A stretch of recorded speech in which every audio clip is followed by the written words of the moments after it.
Assalamualaikum warahmatullahi wabarakatuh. Nama saya Subhatun Nabila. Saya dari kelas RA3 PGSD dengan NIM 862062302515. Nah, di sini saya akan menjelaskan tentang pengelolaan kelas. Pengelolaan kelas merupakan proses penting yang menjamin terciptanya lingkungan belajar yang efektif dan menyenangkan. Pentingnya pengelolaan kelas. 1. Untuk memaksimalkan proses belajar. Lingkungan kelas yang terstruktur dan terarah memungkinkan siswa fokus dan berpartisipasi aktif dalam pembelajaran. 2. Tingkatkan keterlibatan siswa. Siswa merasa lebih nyaman dan termotivasi dalam belajar saat kelas dikelola dengan sangat baik, yang berujung pada peningkatan partisipasi dan interaksi. Yang ketiga, budaya belajar positif. Aturan kelas yang jelas dan konsisten mendorong rasa hormat dan kerjasama, menciptakan budaya belajar yang positif dan produktif. Yang keempat, tingkatkan keefektifan guru. Pengelolaan kelas yang efektif membebaskan guru untuk fokus pada penyampaian materi dan membimbing siswa dengan lebih efektif. Selanjutnya, komponen pengelolaan kelas dibagi menjadi 3. Ada perencanaan, pengorganisasian, dan pelaksanaan. Perencanaan membuat rencana pembelajaran yang detail dan realistis, mencakup tujuan, strategi, dan juga penilaian.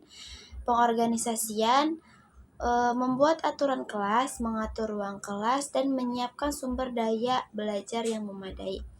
Yang ketiga, pelaksanaan, menerapkan rencana pembelajaran dengan tepat, melibatkan siswa dalam kegiatan, dan memantau proses belajar. Selanjutnya yaitu perencanaan pengelolaan kelas. Di sini dibagi menjadi 4, ada tujuan pembelajaran, strategi pembelajaran, aktivitas pembelajaran, dan juga penilaian.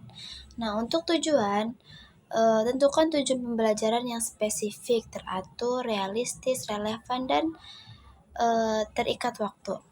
Kemudian pilih strategi pembelajaran yang sesuai dengan kebutuhan siswa, konten materi, dan juga tujuan pembelajarannya.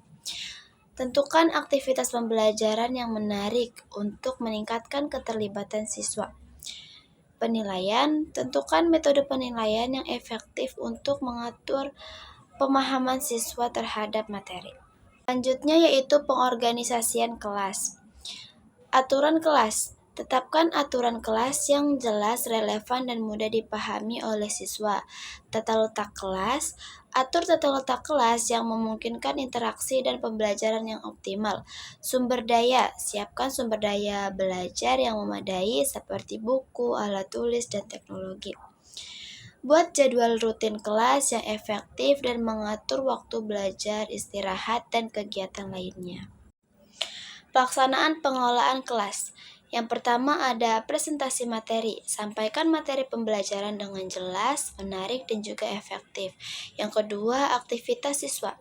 Libatkan siswa aktif dalam kegiatan pembelajaran seperti diskusi, kelompok belajar, dan juga presentasi.